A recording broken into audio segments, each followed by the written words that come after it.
Avec le temps, les antibiotiques montrent leurs limites face à des bactéries devenues très résistantes. Afin de trouver une alternative, des chercheurs des HCL de l'hôpital de la Croix-Rousse se tournent vers un autre procédé longtemps mis de côté, la phagothérapie.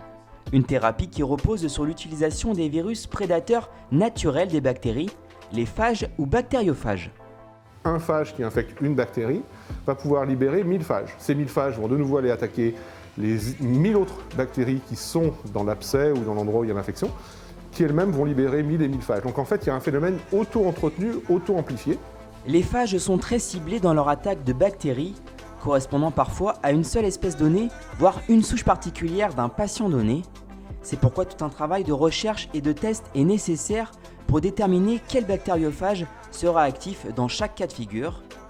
Avec son équipe, Frédéric Laurent part ainsi à la chasse aux phages sous leur forme brute, présents par exemple dans les eaux usées, qu'il va ensuite falloir isoler et purifier.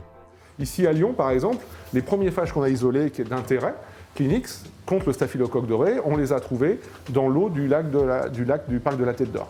Donc à partir de cette eau-là, on va la filtrer pour enlever tous les gros morceaux et toutes les impuretés, et on obtient un liquide qui est quand même un peu moins trouble, qui est plutôt clair.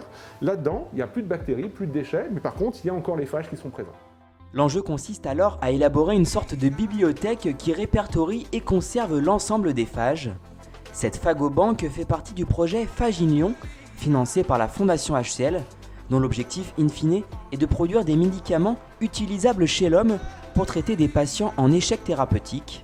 C'est là qu'intervient le professeur Tristan Ferry, infectiologue au HCL, au sein du centre de prise en charge des infections post-articulaires. Sur cet exemple d'un patient ayant une prothèse de genou, il remarque qu'une infection s'est développée au niveau de l'articulation. Et typiquement, si nous avions des phages actifs sur ces bactéries, nous pourrions éventuellement les injecter dans l'articulation et permettre aux antibiotiques qui restent de pouvoir être efficaces pour endormir complètement cette bactérie et permettre aux patients de vivre normalement. Grâce au soutien de la Fondation HCL, depuis 3 ans, 16 patients ont été traités par phagothérapie au sein du service de Tristan Ferry. L'Agence nationale de sécurité du médicament a autorisé l'utilisation de ce procédé à titre compassionnel et donc exceptionnel, car les patients étaient en impasse thérapeutique avec pronostic vital engagé. Avec des résultats encourageants, l'enjeu est maintenant de prouver l'efficacité et sortir donc de l'exceptionnel. Notre objectif est de pouvoir avoir des phages actifs contre beaucoup plus de bactéries que ce qu'on a actuellement, de développer la production de phages académiques et de faire des essais thérapeutiques pour pouvoir élargir le nombre de patients traités. Pour soutenir la recherche des équipes HCL sur la phagothérapie, vous pouvez vous rendre sur le site qui s'affiche à l'écran.